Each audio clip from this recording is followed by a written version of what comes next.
Nova vojna na Bližnjem vzhodu. Hamas je presenetil vojaško in obveščevalno velesilo, Izrael napoveduje, da je zdajšnje bombardiranje Gaze šele začetek. Nocoj v Globusu. אזרחי ישראל, אנחנו במלחמה. It's a failure. Failure. Total failure from the policy level, the intel level, and the operational level. Israel is the last one to talk about the treatment of civilians and escalation facts.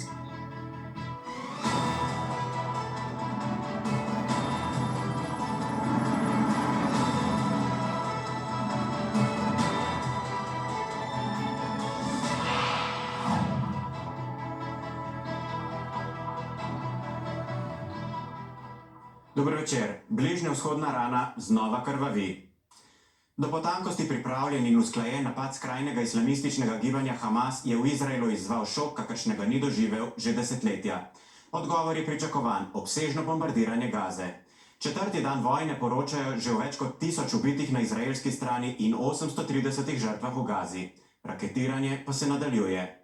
Spremenili bomo Bližnji vzhod, je zatrdil izraelski premijer Benjamin Netanjahu ob izbruhu vojne v času, ko je izraelska družba razdeljena, njegov položaj pa precej negotov. Kaj zaostritev sovražnosti pomeni za prihodnost že tako nemirnega dela sveta, kakšne bodo posledice za Palestince in kakšne rane bo nepričakovana vojna ustvarila v izraelski družbi? Uvodni prispevek je pripravila Maša Tomažin-Hladen. Minulo soboto zjutraj so rakete začele padati na nekatera mesta v Izraelu. Poletele so iz Gaze, ki jo Izrael že 16 let duši z blokado. Nihče ni pričakoval takšnega stopnjevanja napada, ki sta ga pripravila oboroženo krilo gibanja Hamas in druge oborožene palestinske skupine islamskega džihada. Ob raketiranju so palestinski borci vdrli na izraelsko ozemlje. Ponekod so vdrli stanovanjske stavbe, zajeli več talcev, prihajali so posnetki uličnih spopadov. V mestu Sderot so pripadniki Hamasa zasedli policijsko postajo, odkoder so 20 ur streljali na civiliste. V Aškelonu so rakete padale na stanovanjsko območje. To naj bi bil posnetek zavzetja izraelske obmejne nadzorne točke Erez. Tel Aviv, Jeruzalem, zvoki siren in raket so Izraelcem napovedovali, da se je država znašla v izrednih razmerah. אזרחי ישראל, אנחנו במלחמה. לא במבצע, לא בסבבים, במלחמה. הבוקר חמאס פתח במתקפת פתע רצחנית נגד מדינת ישראל ונגד אזרחיה. האויב ישלם מחיר שהוא לא ידע מותו. Hamas je na Izrael izstrelil več tisoč raket. Padla je ograja, ki razmejuje Gazo in Izrael. Prizori kot pobeg iz taborišča, nekateri so prvič prestopili mejo. Zajetje izraelskih vojaških vozil, vojakov, upad v Izrael. Brezmejno sovraštvo med narodoma je predolgo tlelo. Represija, zatiranje, kaznovanje Palestincev. Hamas je nepričakovano izvedel povračilni ukrep, kot ga še ni bilo. Še vedno ni jasno, koliko časa in s kom se je oboroženo krilo Hamasa pripravljalo na napad. To naj bi bili posnetki priprav. من أجل إنهاء الاحتلال الأخير ونظام الفصل العنصري الأخير في العالم أيها الصالحون والصالحات. Izrael je vpoklical 300,000 rezervistov, kar naj bi bil največji vpoklic do zdaj. Na Gazo so bile izstreljene izraelske rakete. Ta posnetek je nastal med poročanjem Al Jazeerine novinarke iz Gaze. All right. Yumna, please take cover. If you are in a position to do so safely, you can explain to us what we're happening. If you are not in a position to do so safely, Yes. then please get to safety. No, it's okay. This is a missile attack on Palestine Tower, right in the middle of Gaza City. Gaza je eno najgosteje poseljenih območij na svetu. Prebivalci so se pred izraelskimi napadi poskušali umakniti na varno. Več kot 70,000 jih je umaknilo šolo, ki so jo zgradili Združeni narodi. وين بخط مش عارفين بخبط خبط بس جينا على المكان الامن على الفاضي فيش مكان امن. Izrael je uradno napovedal vojno stanje, preoblikovali bomo Bližnji vzhod, je dejal Netanjahu. מה שנעשה לאויבינו בימים הקרובים יהדהד אצלם לדורות. فإنه ومن هذه الساعة نعلن بأن كل استهداف لأبناء شعبنا الآمنين في بيوتهم Na vrsti je najbrž širša ofenziva na območje Gaze, predtem pa popolna blokada.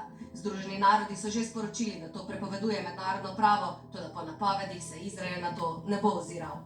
אין חשמל, אין מזון, אין מים, אין דלק.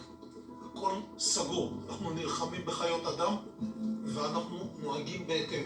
Izrael izvaja najobsežnejši napad na območje Gaze v minulih 20 letih. Soseske so zravnane zemljo. Izraelce, ki živijo ob meji z Gazo, so pozvali, naj se z območja umaknejo. Hamas še vedno raketira izraelsko ozemlje. V Tel Avivu je naša ekipa z vojno poročevalko Karmen Švegal. Dober večer, Karmen. Obiskala si kraje v bližini Gaze, odkoder so se morali prebivalci po navodilih oblasti celo izseliti. Kakšne so razmere tam? To je bil nenazadnje najhujši napad na izraelskem ozemlju v zadnjih desetletjih.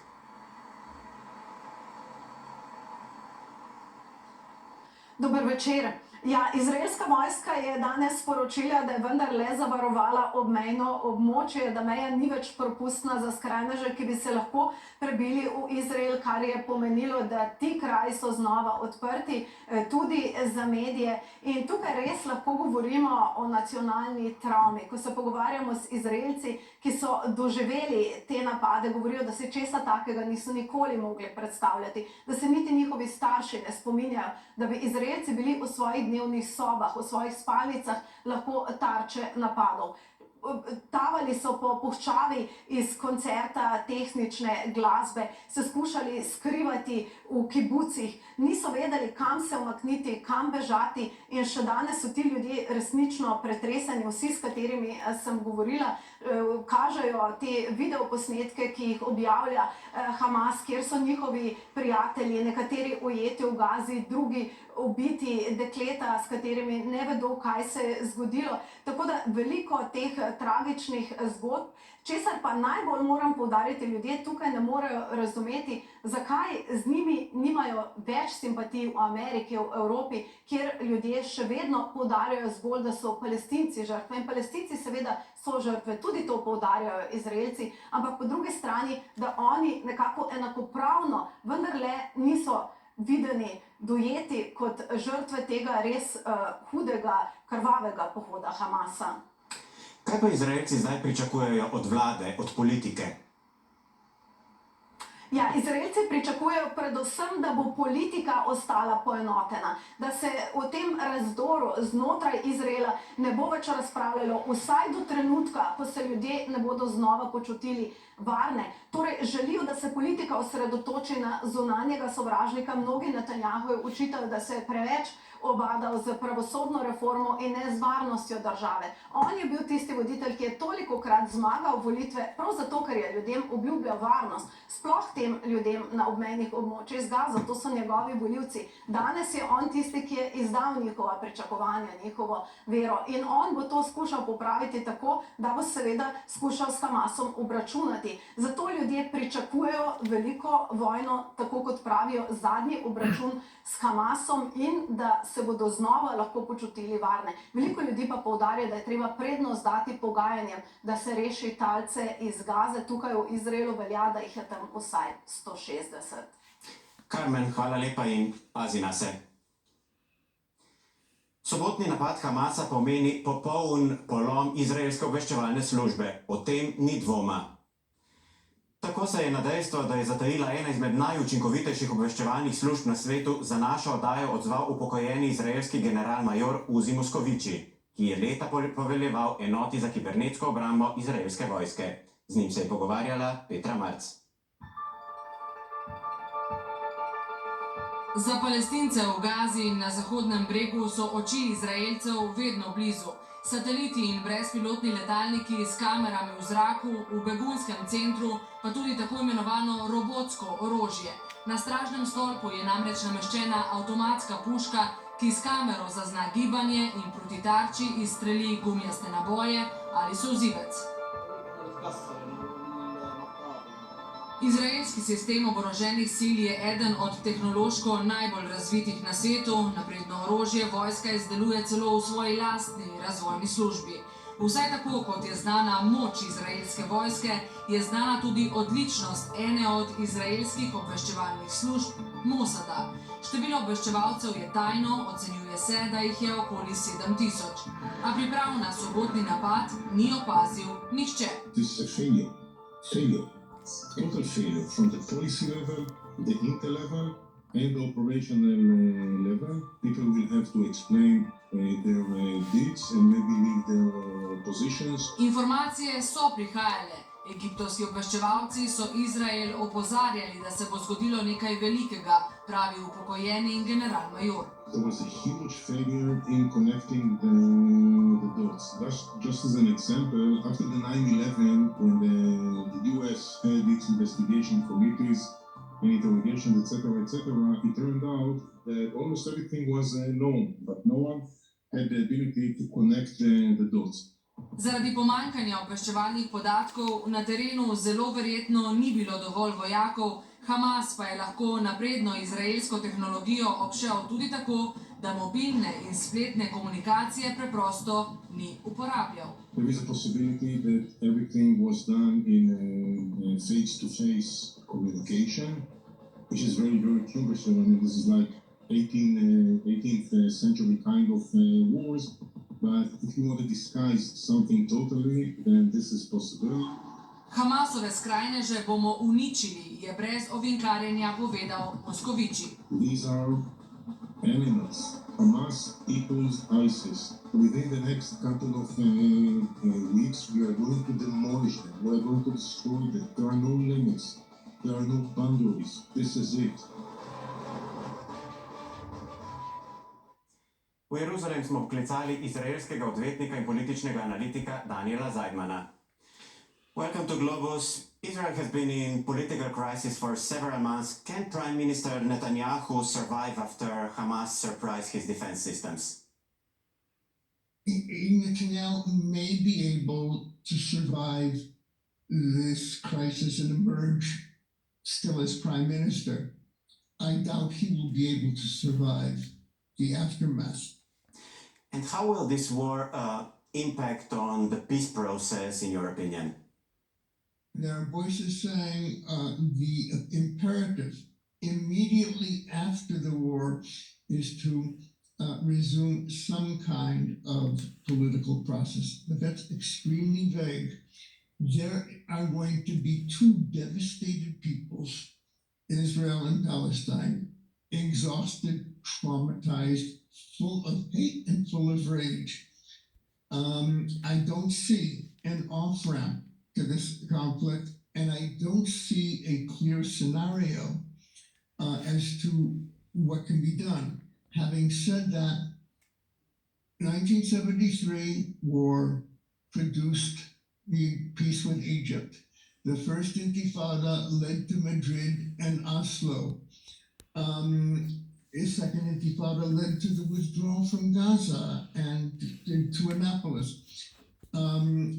That is not a recommendation for convulsive violence, but it means that rounds of violence like this are also seizable moments. How that will happen, whether it's possible, we don't know. It's not too early to start thinking a bit about that.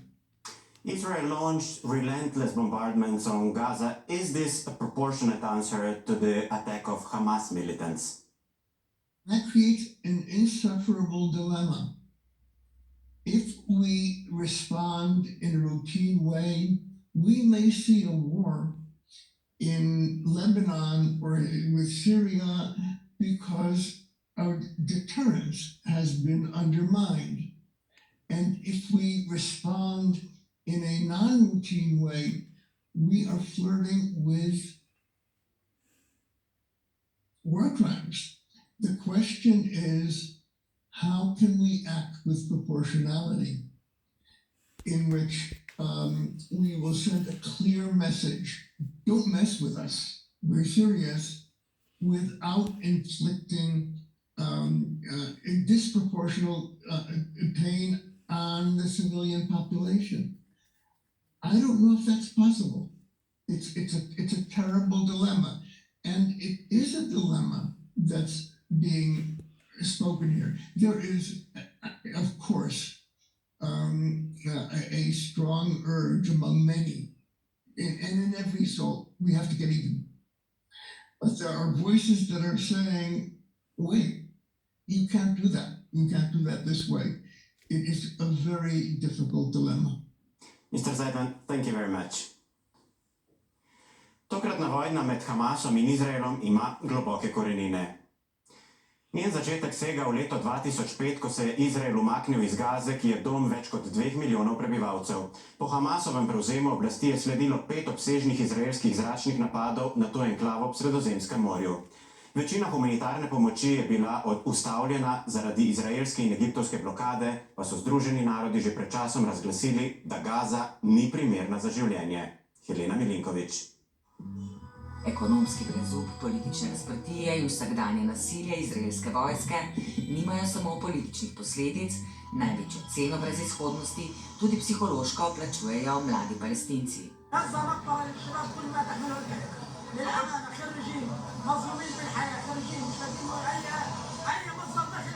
إذا كان هناك انهيار اقتصادي في قطاع غزة سيكون هناك انهيار أمني في قطاع غزة مما سيسبب متاعب للمجتمع الدولي الجانب الإسرائيلي. Izraelska in egiptovska blokada Gaze trajata od leta 2007, ko je oblast v Gazi po parlamentarnih volitvah in kratki vojni z rivalskim političnim gibanjem Fatah prevzel Hamas. Gaza je v svojem bistvu ogromno begunsko taborišče. 70% prebivalcev so palestinski begunci iz vojne leta 1948 in njihovi potomci. كنت على استعداد أعيش بلجوء كم مرة عشان أحصل على شهادة تنتين حكيت لك إياها حلم كنت أنا بحلم فيه وهذا كفيل أو أكبر دافع إن أنا أمشي فيه. ثاني شغلة وثيقة على الأقل تدخلنا أي بلد كل احترام. Okoli 5000 Palestincev je bilo ubitih in vsaj še enkrat toliko ranjenih v 5 vojnah na tem območju v zadnjih 15 letih. Vsaka nova vojna je Palestincem prinesla dodatno uničenje, smrt in travme. Decembra 2008 je izraelska vojska sprožila 22-dnevno ofenzivo kot odziv na raketne napade iz Gaze na Sderot. كل مرة بنعمر برجعوا اليهود بيهدوا. مش عارف يعني لو اختش بده يضل هذا الامر. كل مره بيطلعوا بحجه شكل. كل مره بيقولوا حماس حماس. 8-dnevno vojno je novembra 2012 izvalo izraelsko raketiranje vojaškega poveljnika Hamasa Ahmeda Džabarija. Eno najhujših uničenj in množične smrti v zgodovini Gaze je povzročila 7-tedenska vojna med julijem in avgustom 2014. The bombardment of different parts of the Gaza Strip has not left any type of object. The people are evaluating the time needed to rehabilitate Gaza Strip 20 years. 2018 so izraelske sile streljali na protestnike, ki so več mesecev vztrajali ob mejni ograji z Izraelom. Pred 2 letoma je nasilje izraelske vojske v mošeji Al-Aqsa v Jeruzalemu in Hamasovo raketiranje Izraela izvalo 11-dnevno izraelsko bombardiranje. Zaradi vztrajne vojne, organizacije za človekove pravice Gazo opisujejo kot največji odprti zapor na svetu. Človekoljubna organizacija pa zaporavljajočo se humanitarno krizo. In nova vojna humanitarno krizo trpljenje Palestincev v Gazi le še povečuje. Z nami je palestinska novinarka Nur Svirki. Thank you very much for joining us from Gaza. Israel announced complete siege of Gaza. You're living under constant fire. Let me ask you at the beginning, do you fear for your life? I'm not sure if I can explain about what is I'm facing, let's say, as a civilian, as a mother also, not only a human being, as a mother also, because we have kids to make them feel at least secure, but I can't make this because there is the plans and the airstrikes. There is the news was talking for more tough days. The military attack is getting harder. The photo and videos for the children who have been killed, the mothers of them, and the whole family. We lost this war at least 15 family who have been killed, all of their members. And so how I can how I can seek the security in such situation. There is no security, not only for me, for all the Gazans people here. There is no security at all. But do people in Gaza generally support the decision of Hamas to assault Israel? Well, it's not about supporting Hamas, in fact. It's about supporting our right to a right to life and our right to resistance against this occupation. So this war or this military attack from Hamas didn't come from nothing.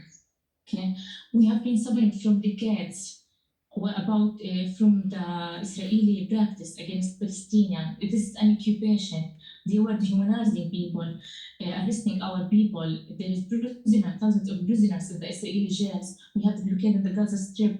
We have the Israeli measurements in the checkpoints of the West Bank and in Jerusalem. Who have been killed there with no sense.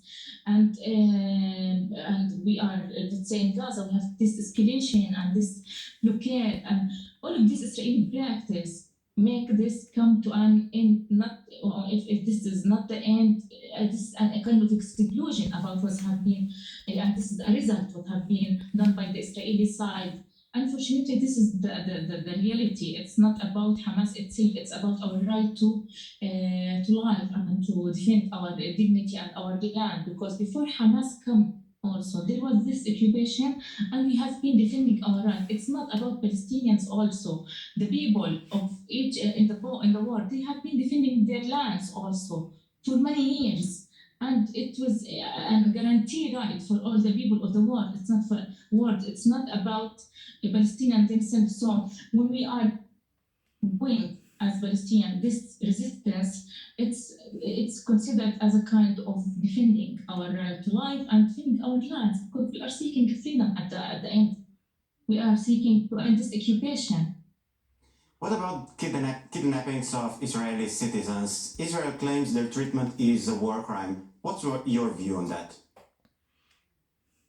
So Israel is the last one to talk about the treatment of civilians and hostages, in fact, and the prisoners. And this is the title. Then when we are talking about what they did, the Israelis did too many violations against the civilians in the war time and the conflict zone, and they didn't respect the international humanitarian law and the agreements of the protection of the civilians in the war time. So for the hostage, or let's say of the people who have been arrested or whatever by the militants from Hamas, yes, there was some videos showing ill treatment in some points. But I believe that we as Palestinians, and there was a previous experience with Shalit when he was under Hamas arrest, he was treated very well. So, and this is according to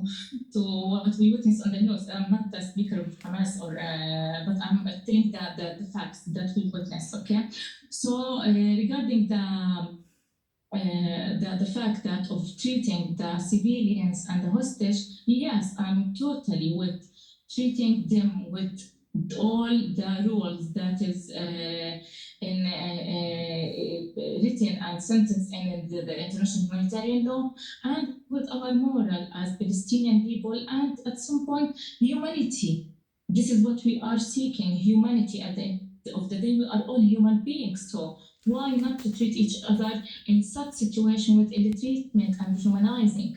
So we have to do the right thing, and then militants and politicians will speak to each other and find a solution. Okay, thank you very much and stay safe. Analizo bomo nadaljevali po kratki prekinitvi.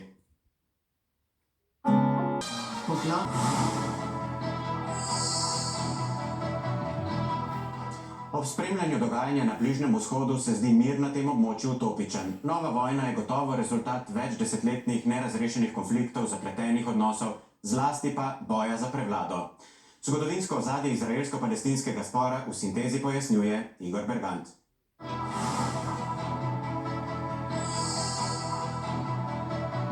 Pozdravljeni. Judovsko-arabski spor ima dolgo zgodovino, a za izhodišče vzemimo 29. november leta 1947, ko so Združeni narodi s 33 glasovi za, tudi ZDA in Sovjetske zveze, in 13 proti ob 10 vzdržanih podprli razdelitev tedaj britanske Palestine na judovsko in arabsko državo. Vse arabske države so nasprotovale razdelitvi. Dan po razglasitvi neodvisnosti Izraela 14. maja 1948 so novo državo vojaško napadle. In to je bila prva izmed izraelsko-arabskih vojn, ki so doslej zahtevale več 100.000 žrtev. Zdajšnja je v bistvu samo nadaljevanje prve. Pravzaprav se Izrael od prvega dne obstoja vojskuje z arabskimi sosedami. Zato ima tudi tako močno vojsko, verjetno tudi z jedrsko oborožitvijo, kar sicer vztrajno zanika.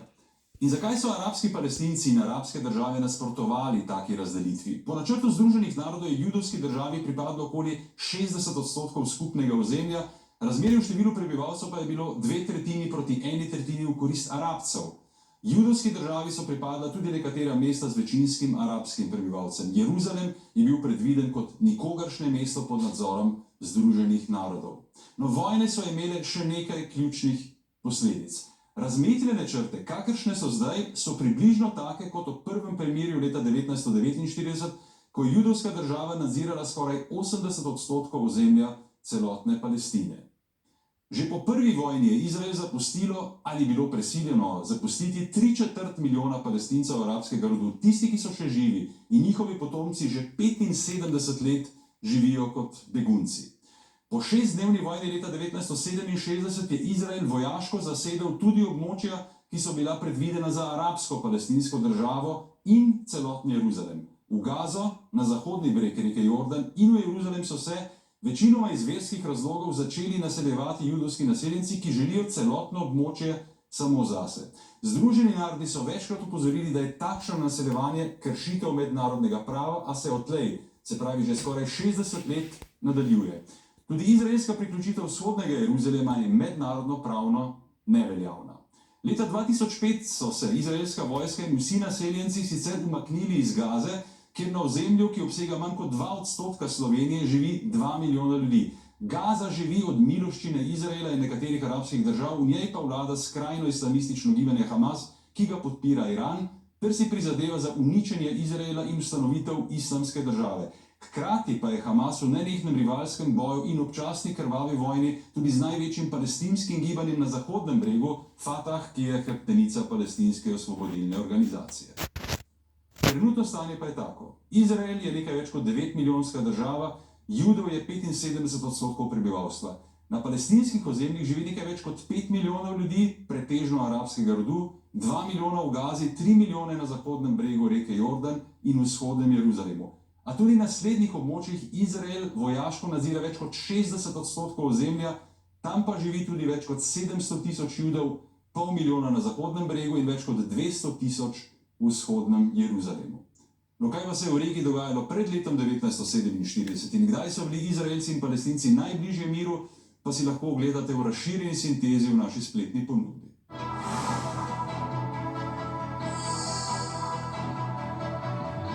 Zdaj pa smo povezani z izkušeno dolgoletno poročevalko z Bližnjega vzhoda, novinarko Barbara Šurk.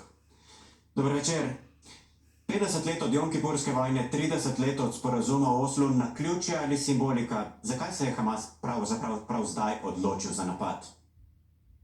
Hamas se nikdar ni odločil za napade, za pogajanja, za kakršnekoli poteze v okviru mednarodnih razmer.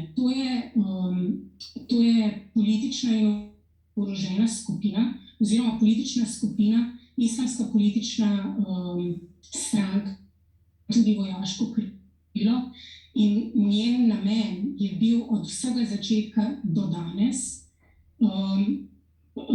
to se pravi, odločajo se na osnovi trenutnih oziroma širših razmer v Izraelu in v vizavi izraelske okupacije palestinskih ozemlj.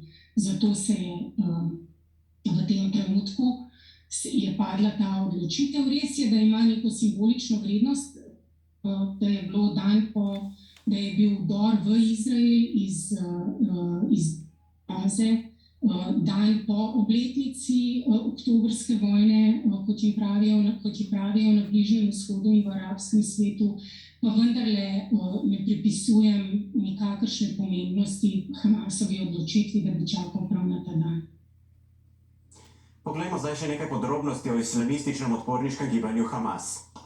Leta 1987 ga je v Gazi kot nevladno humanitarno organizacijo ustanovil šejk Ahmed Jasin. Šlo je za obdobje prve palestinske intifade, upora arabskega prebivalstva proti izraelski zasedbi.